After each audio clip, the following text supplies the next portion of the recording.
نے عرض کیا نا کہ دشمن جب ہو نا جی تو وہ تو آپ کتنے سیدھے راستے پہ ہوں وہ کوئی نہ کوئی بات نکال دے. آپ دیکھیں نا جی کہ ہمارے اکابر ہیں، ہمارے پیر ہیں، ہمارے باقاعدہ مشائخ ہیں، باقاعدہ علماء ہیں، باقاعدہ تزکیہ ہے، لیکن جن کو ہمارے ساتھ غصہ ہوتا ہے کہہ دیں گے وہابی. وہ کہتے ہیں جی وہاں جی یہ تو پیرانو مندے ہی کوئی نہیں، ان کے ہاں تو نہ فاتحہ ہے نہ درود ہے، ان کے ہاں تو جی بالکل کوئی نہیں. اور خاص طور تے اے تے بڑا بھابی نے انہوں تے اتھے سعودی عرب تے مکے شریف دی پانویں نال لگ گئی، ایک کریلا ایک نیم چڑا. اے تو اور پکا وہابی ہو گیا ہے. خدا کے بندو اب تو یہ باتیں کہنی چھوڑ دو، ایمان سے کہیں. مکہ مکرمہ سے مدینہ منورہ قافلے 10 دن میں پہنچتے تھے. یہ اللہ خادم الحرمین کو جزائے خیر دے، ایسی سڑک بنا دی کہ 4 گھنٹے میں آدمی مدینے پہنچ جاتا ہے. اگر ان کے دلوں میں مدینے سے، مدینے والے سے کوئی ذرا سا بھی بغض ہوتا تو راستے بند کر دیتے یا آسان کر دیتے کہ جلدی پہنچ جاؤ. کوئی عقل کی بات کرے. آپ رمضان میں ابھی جا کے دیکھیں ان کی ہر دعا جو ہے حضور کے درود پہ ختم ہوتی ہے کہ نہیں. علامہ صاحب بیٹھے ہیں، پوچھ لیں. حنفیوں کے نزدیک تو ایک مسئلہ ہے کہ اگر تشہد میں، اتحیات میں درود شریف بھول گیا انسان ہے نہیں پڑھ سکا تو نماز ہو جائے گی. لیکن حنابلہ جن کو تم وہابی کہتے ہیں ان کے مسلک میں یہ ہے کہ اگر نماز میں درود نہیں پڑھا تو نماز نہیں ہوگی. اللہ. تو ان کو تم یہ اس لیے دشمن جو ہے نا میرا عزیز پھر وہ کوئی نہ کوئی بات تو بنا لیتا ہے نا. وہ ایک پیر بزرگ تھے، بہت بڑے اللہ کے ولی تھے، تو بیوی نہیں مانتی تھی. یہ خدا کی قدرت ہے، آدمی کی بیوی نہیں مانتی. آپ کو مانتی ہے؟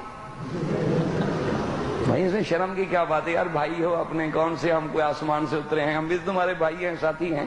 نہیں، آپ کی بیوی مانتی ہے کہ لیڈیز از فرسٹ، وہ آگے چلتی ہے نا. اور آپ ماشاءاللہ. اچھا جب کنکریاں مارنے کا وقت ہے نا مینا میں، لوگ بڑے مسئلے پوچھتے ہیں مجھ سے مکہ شریف، اور جناب بڑا رش ہوتا ہے تو میں بیوی کی طرف سے کنکریاں مار دوں. میں نے کہا نہیں جی آپ اپنے مسئلے پہ رہیں، لیڈیز از فرسٹ. اچھا عورت ہے کتنا سمجھدار، کہتے جی نہیں رش ہے، رش ہے. بازار میں رش کوئی نہیں،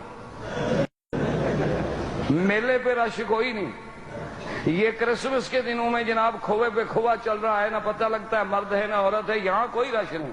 وہاں مینا میں کن کے نہیں بڑا رش ہے جی تسی مار دے تاکہ مرے تو شوہر مرے نا میرا، جان چھوٹے جائے ختم ہو تاکہ واپس جاؤں کہوں سبحان اللہ کیا خوش نصیب بیوی ہوں کہ میرا شوہر وہاں دفن ہو گیا اور میں دوسرے نکاح کے لیے واپس پہنچ گئی ہوں تیار.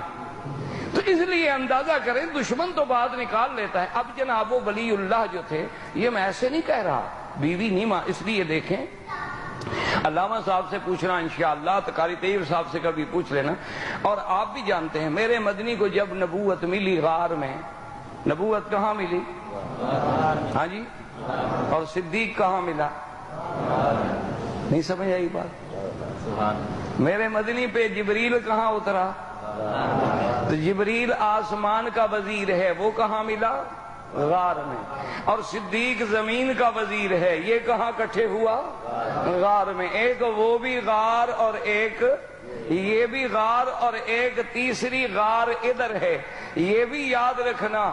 حضرت صدیق جب غار پہ پہنچے تو کہا حضور آپ کھڑے ہو جائیں، مدتوں سے غار پڑی ہے، میں ذرا صاف کر لوں، کوئی بچھو کوئی ایسا جانور نہ ہو. صدیق اندر گئے، صاف کیا تو پھر مدنی گئے. اللہ نے حکم کر دیا، اشارہ ہو گیا کہ جب تک اس غار میں پہلے صدیق کی محبت نہیں آئے گی محمد مدنی پہ ایمان بھی نہیں آئے گا. وہاں غار میں حضور ہیں، قرآن اترا. اچھا اترنے کے بعد سب سے پہلے حضور کہاں آئے؟ سب سے پہلے حضور بیوی کے پاس آئے. غار سے اترنے کے بعد کہاں پہنچے؟ بیوی کے پاس پہنچے. کہا زملونی زملونی، خدیجہ کپڑا ڈالو، بدن پہ تھر تھری ہے. اسی منظر کو میرا مولا پسند کر کے فرماتی ہیں یا ایھا المزمل قم اللیل الا قلیلا نصفہ او انقص منہ قلیلا او زد علیہ ورتل القرآن ترتیلا. میرا مدنی پہلے ہے بیوی کے پاس آئے تاکہ سب سے پہلی تصدیق بیوی کرے کہ اس کی تصدیق بڑی مشکل ہوتی ہے، اور جب بیوی پاکی کی گواہ بن جائے تو پھر اس سے بڑا گواہ دنیا میں کوئی نہیں ہوتا۔ سب سے پہلی تصدیق کرنے والی سیدہ خدیجہ، اور ظالم تو کہتی ہیں اسلام نے عورت کو کوئی مقام نہیں دیا۔ ذرا غور تو کرے میرے مدنی کی پہلی گواہ کون ہے؟ سیدہ خدیجہ۔ پہلے اسلام لانے والی کون ہے؟ سیدہ خدیجہ۔ نبوت کو تسلی دینے والی کون ہے؟ سیدہ خدیجہ۔ ورقۃ ابن نوفل کے پاس لے جا کے تائید کرانے والی کون ہے؟ سیدہ خدیجہ۔ اللہ تبارک و تعالیٰ کے دین اسلام کی عظمت دیکھیں کہ قرآن کی پہلی گواہ بھی عورت، میرے مدنی کی نبوت کی پہلی گواہ بھی عورت، اسلام کی پہلی گواہ بھی عورت، اور آج تک اسلام نے صفا مروہ رکھ کے عورت کو اتنا بلند کر دیا ہے کہ قیامت تک دوڑتے رہو اور عورت اسماعیل کی اماں کی سنت کو یاد کرتے رہو۔ لیکن مشکل یہ ہوتی ہے کہ دشمن کو بات سمجھ نہیں آتی، وہ ہر نیکی میں بھی کوئی برائی نکال لیتا ہے۔ اس لیے جیسے اس نے کہہ دیا کہ جناب کیا ہو گیا، اگر حضور صلی اللہ علیہ وسلم سیدنا صدیق کے کندھے پہ بیٹھے تو کیا ہو گیا؟ حضور تو اونٹنی پہ بھی بیٹھے، حضور تو گھوڑے پہ بھی بیٹھے، حضور تو گدھا پہ بھی بیٹھے۔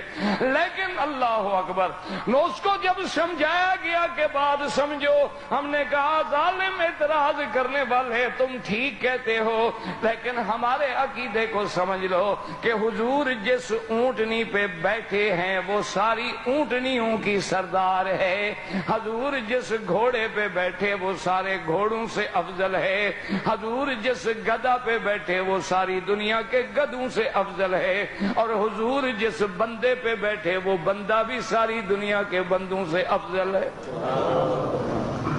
اصل بات تو یہ ہے، حضور تو بیٹھے ہیں، اور حضور جس پہاڑ پہ کھڑے ہوں وہ پہاڑ پہاڑوں میں افضل، حضور جس غار میں بیٹھے ہوں وہ غار ساری غاروں سے افضل، حضور صلی اللہ علیہ وسلم جس مسجد میں کھڑے ہوں وہ مقام ساری دنیا سے افضل۔ اس لیے اللہ تبارک و تعالیٰ کی شان دیکھیں کہ یہ شرف کس کو ملا ہے؟ صرف ابو بکر رضی اللہ تعالیٰ عنہ کو، کہ اللہ فرماتے ہیں الا تنصروہ فقد نصرہ اللہ اذ اخرجہ الذین کفروا ثانی اثنین۔ اب ذرا توجہ کریں، ایک پارٹی ہے نکالنے والی اور ایک پارٹی ہے نکلنے والی۔ نکلنے والے کون ہیں؟ میرا مدنی اور ابو بکر۔ مکے سے کون نکل رہے تھے؟ ہاں جی، وہ نام لے لیا کرو، خیر زندوں میں بیٹھا ہوں نا، خیر ہے زندہ الحمدللہ۔ اب مکے سے جانے والے کون ہیں؟ اب سیدنا محمد مصطفیٰ اور ابو بکر۔ اور نکالنے والے کون ہیں؟ نہیں، نکالنے والے حضور کو مکے سے نکالنے والے کون ہیں؟ قرآن کیا کہتا ہے؟ اذ اخرجہ الذین کفروا، جب کہ کافروں نے نکالا۔ اور پھر وہ دو کون تھے؟ ثانی اثنین اذ ہما فی الغار اذ یقول لصاحبہ لا تحزن ان اللہ معنا۔ وقت ختم ہو گیا بھائی، وقت ختم ہو گیا، زندگی رہی تو بات باقی۔ وصلی اللہ تعالی علی سیدنا محمد وعلی آلہ واصحابہ اجمعین برحمتک یا ارحم الراحمین۔